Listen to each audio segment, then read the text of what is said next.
Hey, hello, and welcome to It's Good to Talk podcast. I'm your host. My name is Kai. I am a creative entrepreneur, mentor, and speaker. And this is my co host. I'm Marcia, inspirational speaker, author, mentor, and mother. And we are on our third episode.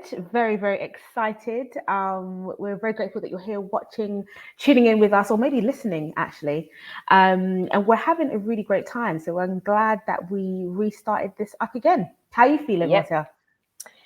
Yeah, I'm feeling really energized actually. I think one thing for sure that's become even more glaringly clear is that when you are doing what it is you're supposed to do and what you find joy in, it's effortless, and I just have so much fun talking.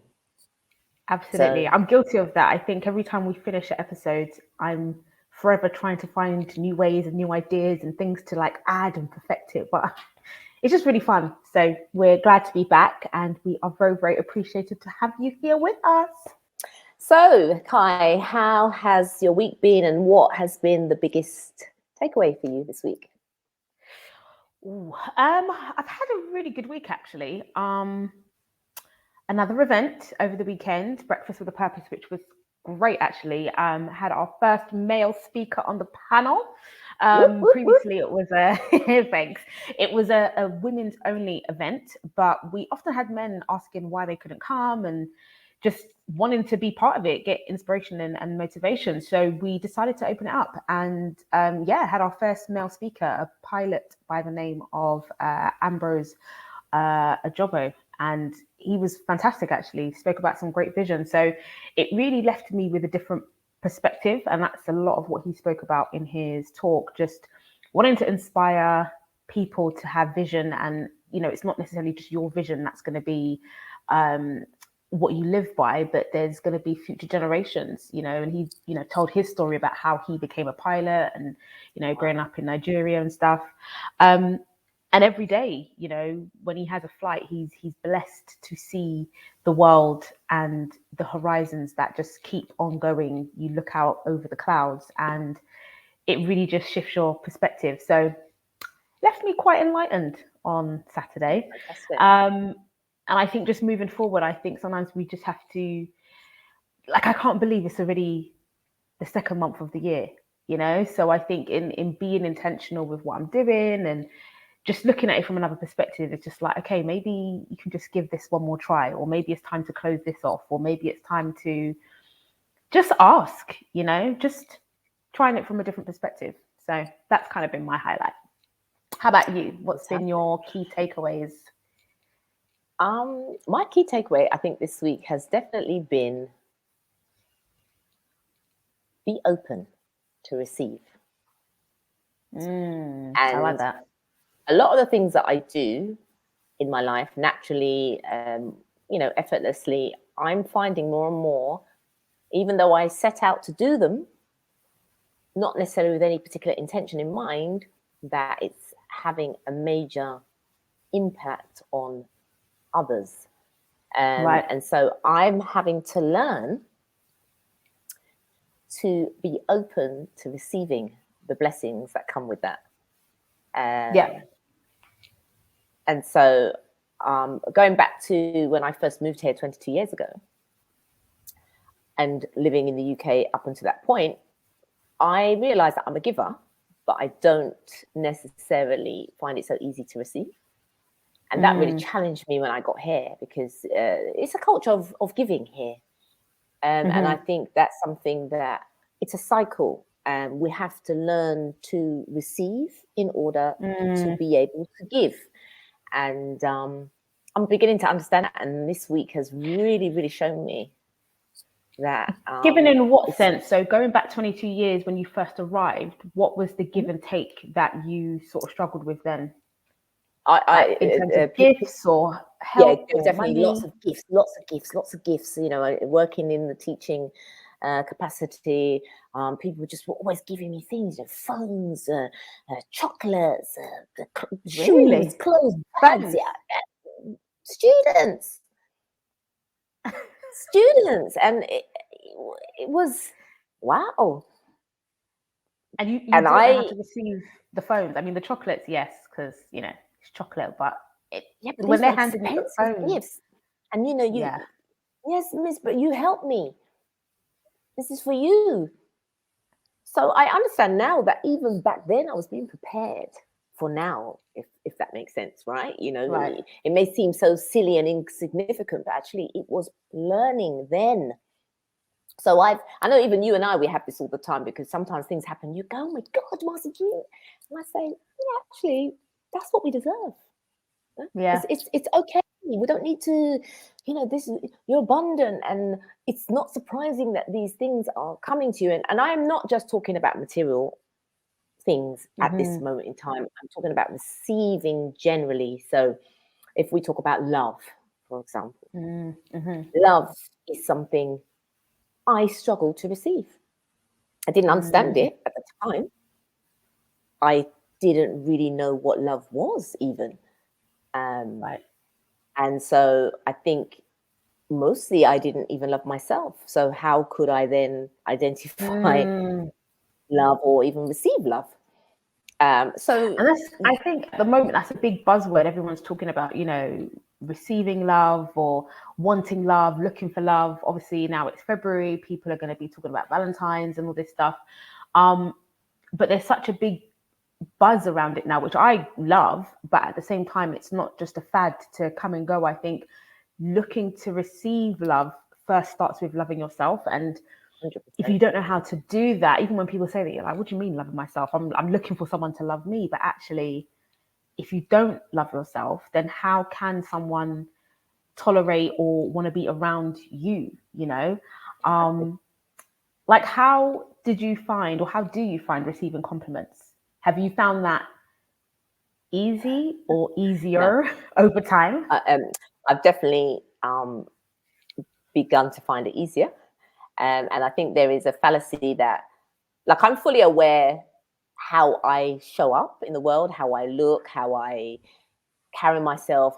I'm fully aware of all those things, but there is this kind of notion that, oh well, it's all right for you because people tell you that all the time. Well, actually, they do, but I struggle with it because I didn't necessarily believe it myself. Right. It It doesn't was register. something hard to receive. But on the Because then you outside, think, well, people, they're just saying that, or maybe they're lying, right, or right, yeah, right. yeah, Me, right. yeah. So I had to go through some real shedding, in all honesty. And I have one friend to thank for that. Not just one friend, but one friend who was very instrumental in that, and wouldn't really take what I said at face value.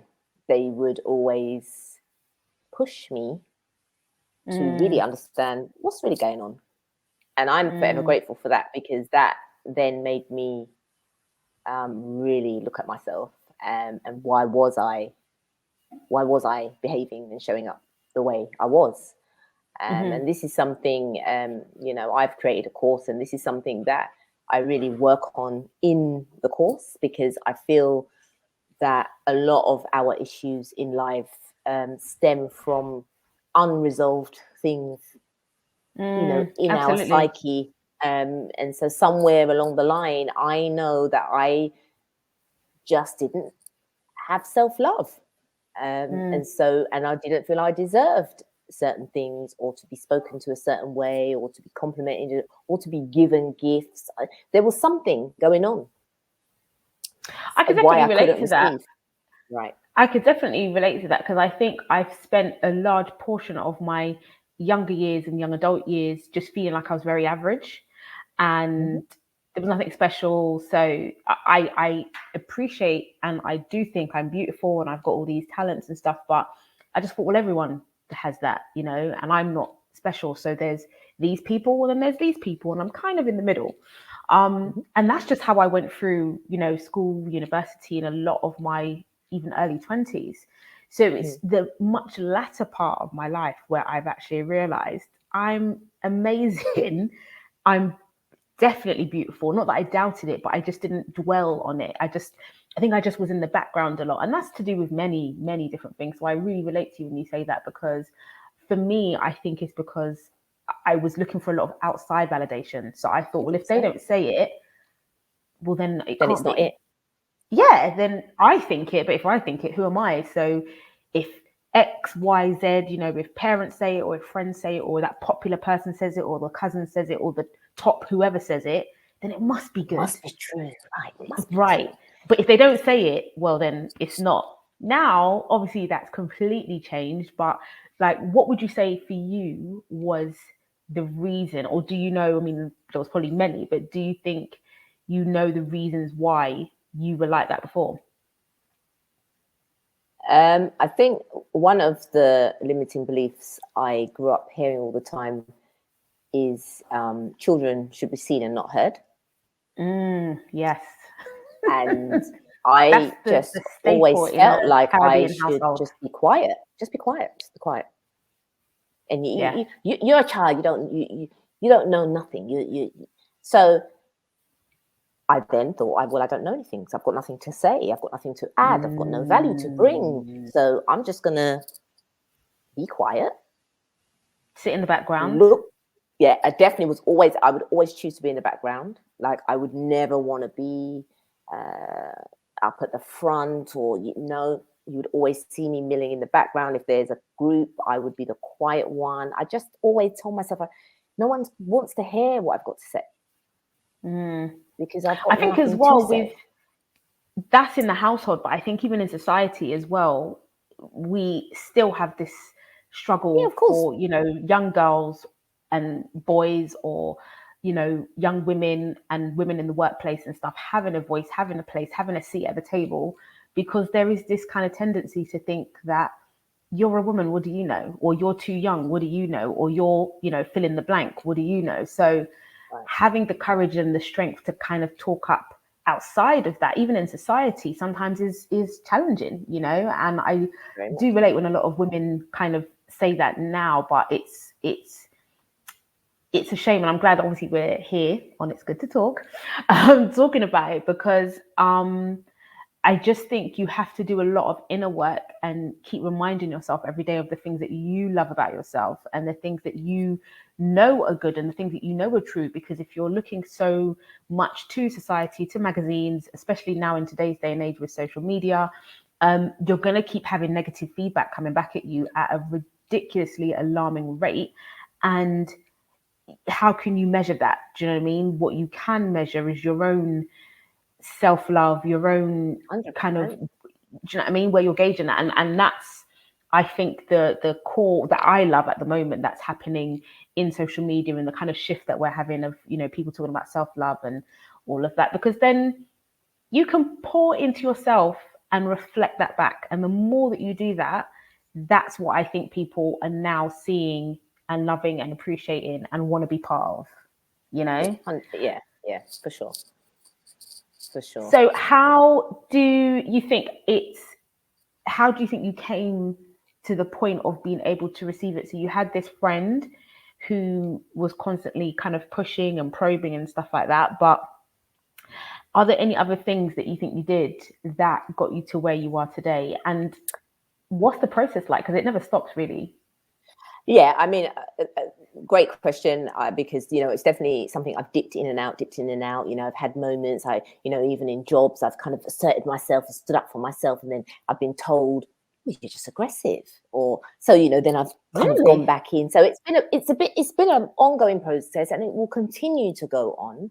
And I think the biggest thing is that I've started to understand my own power. So understanding it, as you said, not seeking the validation outside. So whereas before, and I'm thinking about this scenario in work, I remember I'd got this job, and, even though I got these jobs and they were good positions, I was earning good money, somehow I still didn't believe I deserved them.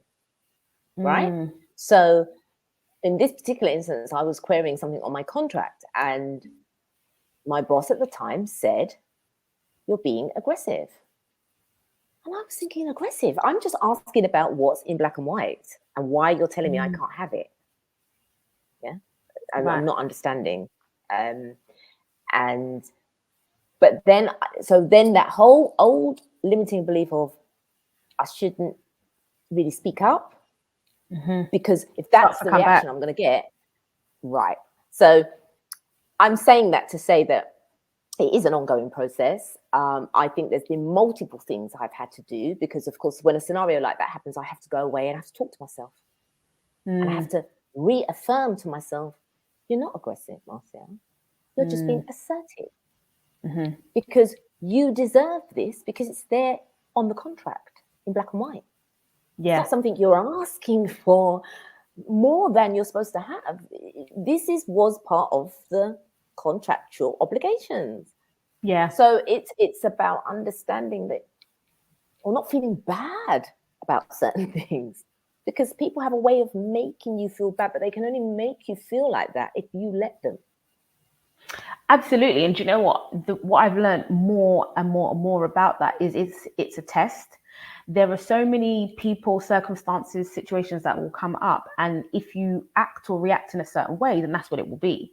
But if you choose to make it something else, and like you did, go away and reassess and think, well, actually, this isn't me being aggressive, and you approach it with good intentions and you go back to have what you rightfully deserve, people and the universal, whichever you may believe in religiously, has to follow through. Because I found when I didn't speak up and I was just in the corner, obviously everything went everyone else's way, and I was the one frustrated. I was the one who had the resentment. I was the one who was just so lost and confused.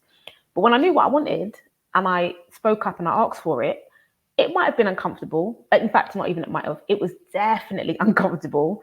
And it's a learning process, but I could sleep so much better. And I know that I've spoken up for myself and I'm proud of what I've said.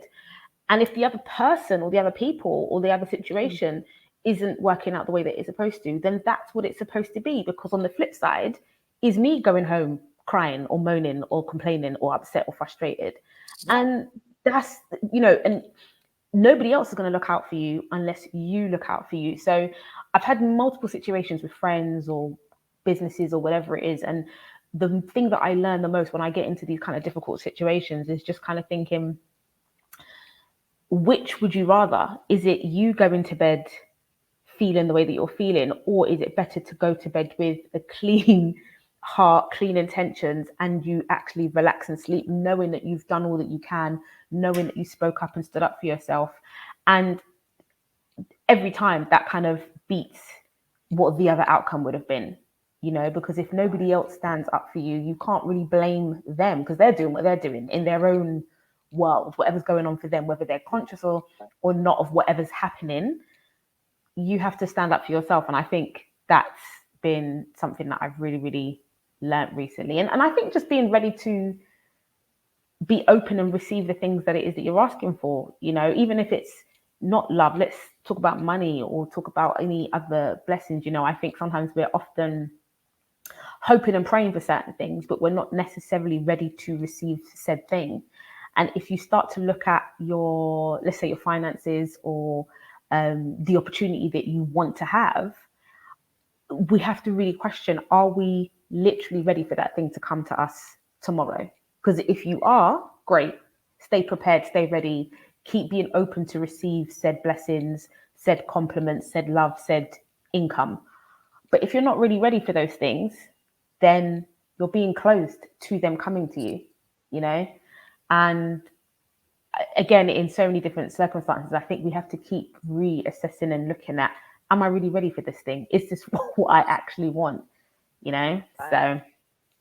I mean, that's why for me, visualization and journaling and even vision boards are, I realize now, so it's something maybe I was doing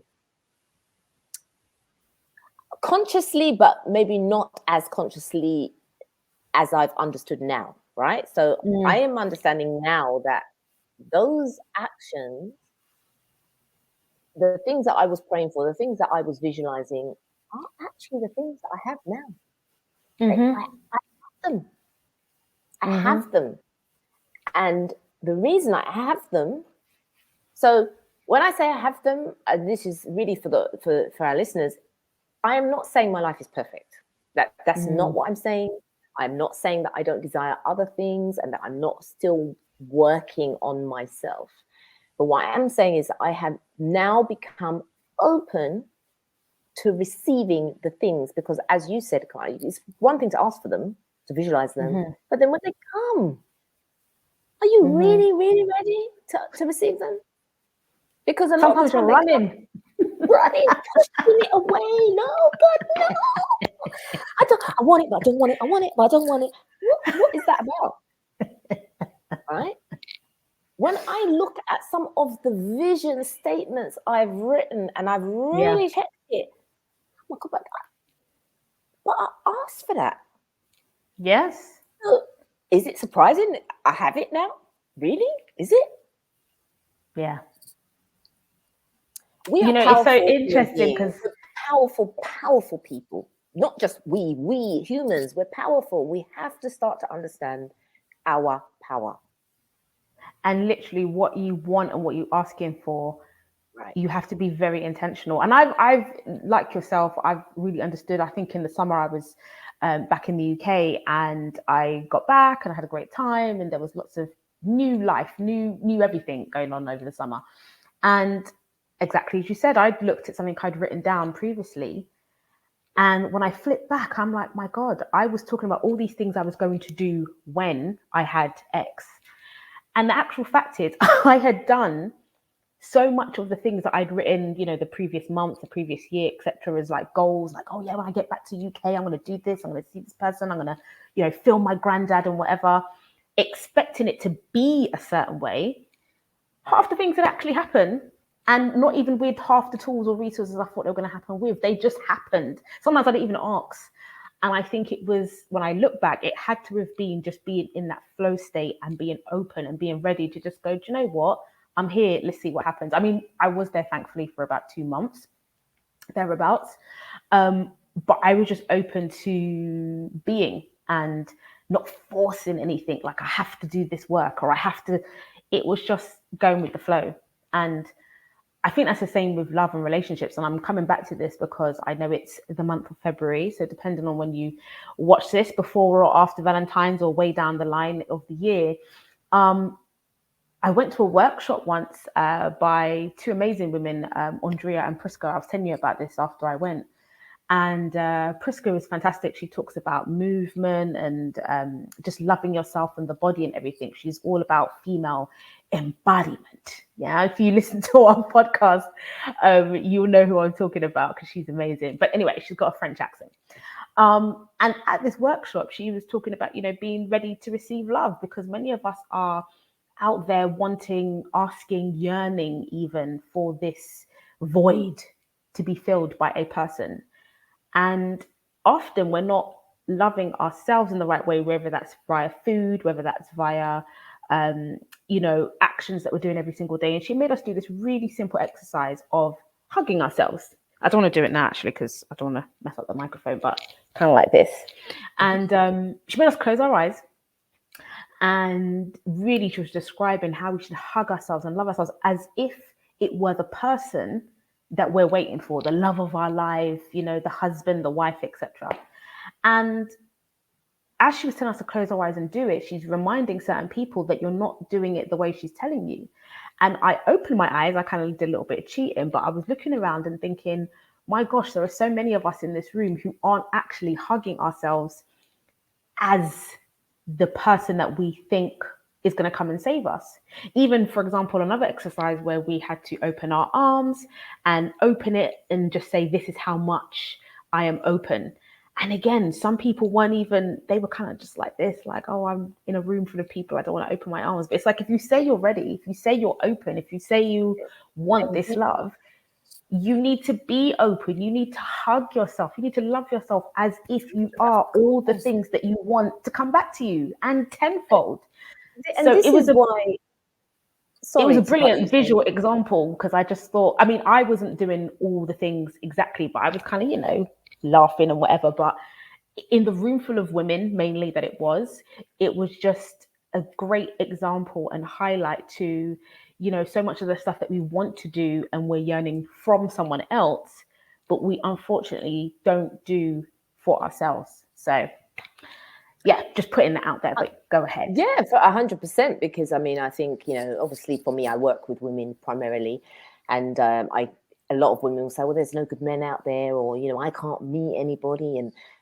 But then they're never willing to look at themselves. So the point here is that if you want to receive that, what makes you think the other person doesn't want to receive also? So you also need, in order to give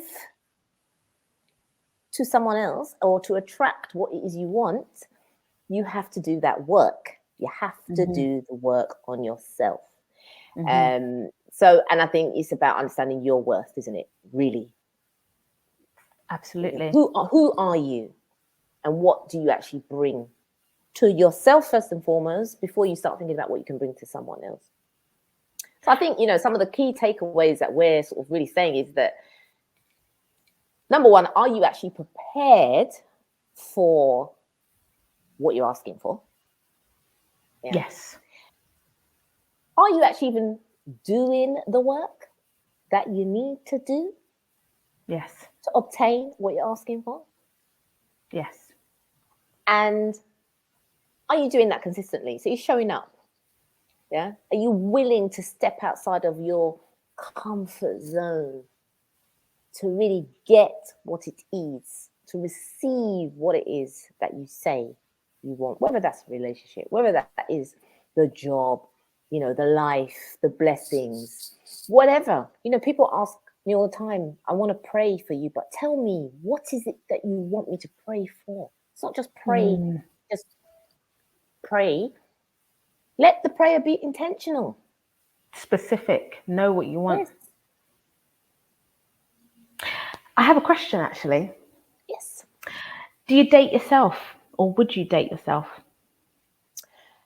I think it's definitely. I don't see them as dates, but I definitely spend a lot of time with myself, and I quite like that. So maybe I will start to embrace that. But even for my children, and I watched, the relationship that my daughters had with their father, for example.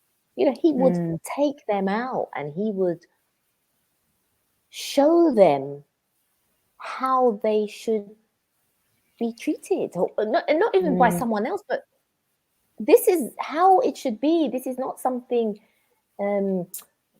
out of the ordinary.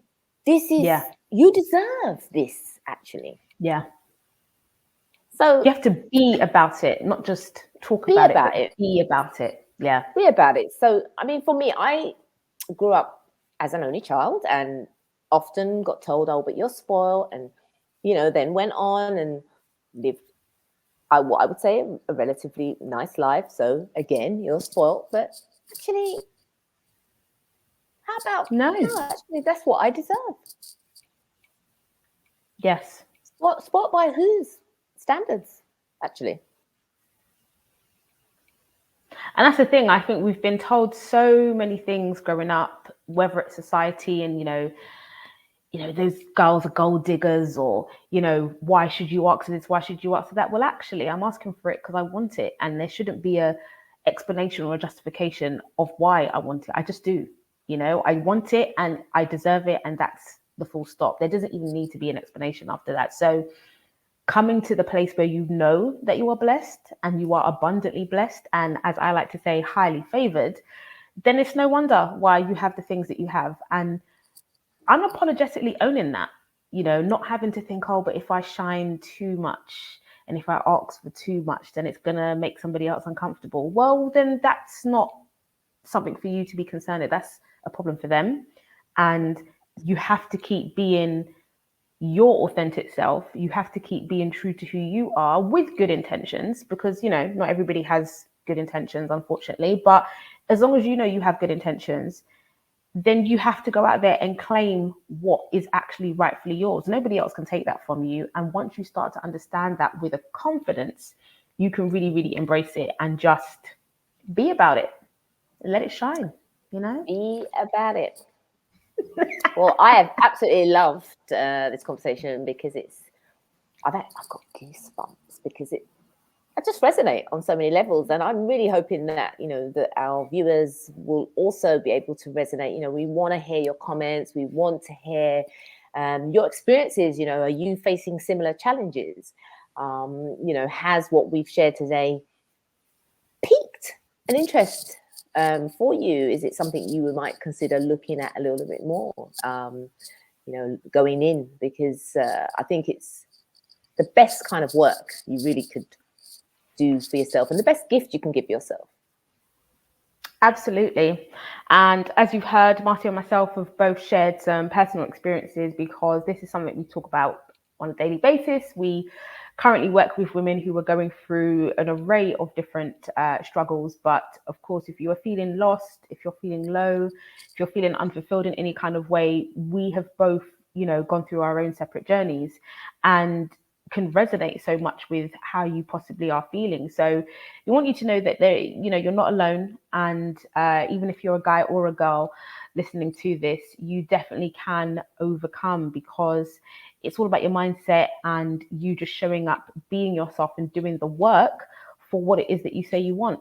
So I would love to hear from any of you who've got any feedback or any questions. We've also worked on a course called Your Mind Matters. It's actually a short 12-day self-paced course. So if you do feel like you're having some negative thoughts and inner critics just bugging away at your everyday, it's definitely something, especially now in February. Not that it's all about Valentine's, but overall, it's all about self-love, and starting with small baby steps towards the new person that you want to be. So check that out. We'll leave some details in the description so you can find out more, or of course contact one of us if you have any questions and want to share.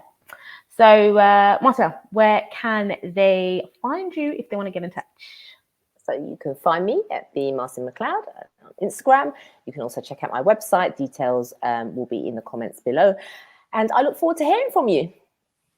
And you can find me at this side at I Am Simply Kai, and that is on Facebook, Instagram, Twitter, and also my website iamsimplykai.com, where you'll find some free resources and affirmations and things that you can have to help shift your mindset.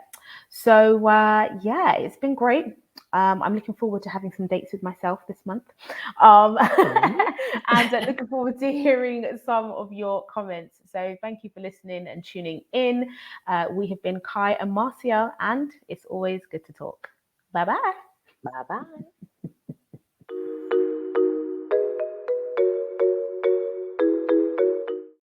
Proudly sponsored by Bee Beads. Be different. Handmade with love. Your Mind Matters, a 12-day self-paced course with daily inspiration, tasks and meditation to build your confidence and mindset. Join a community of like-minded individuals where you can share and grow together. Alongside the 12-day course, you'll receive access to a private community, key gems of inspiration, prompts and activities, as well as exclusive updates. Join the next intake starting 1st of February 2022. Shift your mind, connect with others, and thrive together. Because to be your best, your mind matters.